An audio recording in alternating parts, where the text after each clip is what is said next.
Midwest Model Agency. Hey, this is David with Midwest Model Agency, and I want to talk to parents about something that I just feel I need to share. It's been going on a long time. Now, when I started this agency 10 years ago, I have to admit I did not come into it with the best intentions, and I quickly learned what it's all about and how talent agencies and modeling agencies work. I assumed that they were much more ethical than I believe they actually are. And I thought, hey, it seems pretty easy to flatter and manipulate kids into doing a lot of things that they don't need to do and getting parents money. And basically, a lot of this industry doesn't really rely on their clients, their customers for income, as much as they also rely on what I consider, the sorority.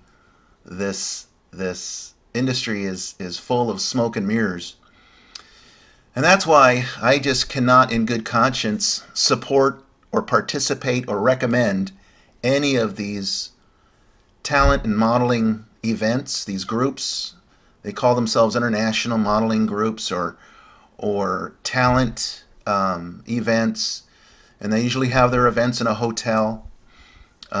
There's a couple out there that have been around a long time that I just find to be extremely avoidable and completely unnecessary.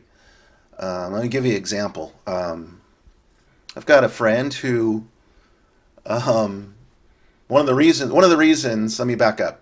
One of the reasons I started this agency is when I started working with a lot of talent, due to I was making some films, some independent films. I started hearing all these complaints. And one of the complaints was that this guy who's done several commercials for a competitor of mine, and they said to him, you should attend this Modeling and Talent Association event in New York City. And he was insulted. He was insulted. Why would he be insulted? It's because he was in his 30s and he had done a lot of research. These kids who get swept up in the nostalgia. Oh yeah, we signed this. This one actor attended this meeting 30 years ago. Isn't that great?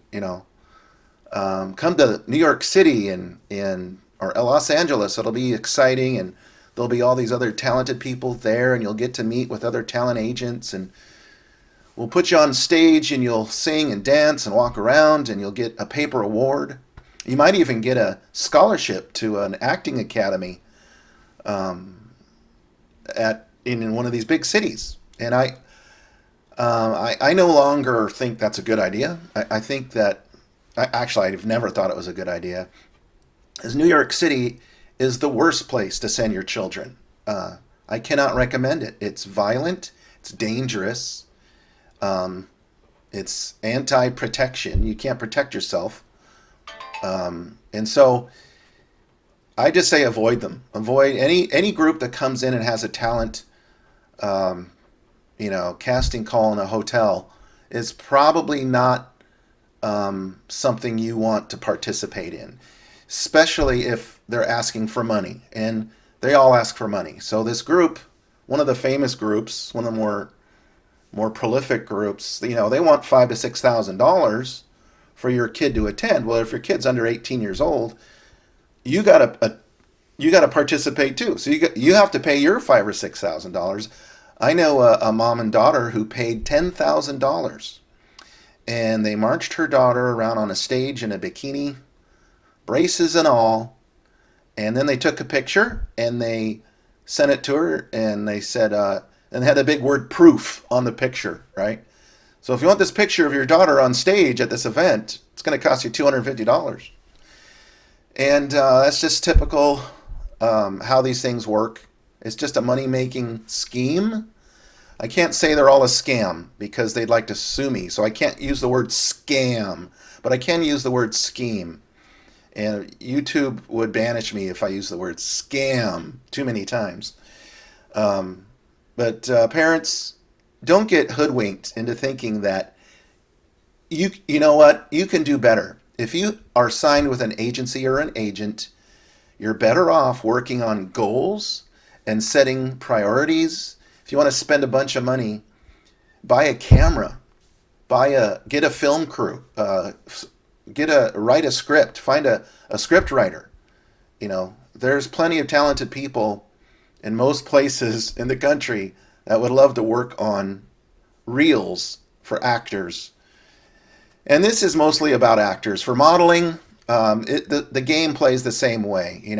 All these modeling groups pop up on Instagram, TikTok, and Facebook and the internet, and they're like, "Hey, yeah, we'll scout you and we'll talk to you." And I have to admit, I am not endeared with any of the large modeling agencies in the country anymore. We're supposed to all work together, and we're supposed to share models, right? It even says in my contract that if I sign you to another agency, say in California or Florida or something, that we share that 20%. Okay. Uh, we don't want to do that. We want all the models to ourselves. So there's not a lot of sharing going on. There really isn't.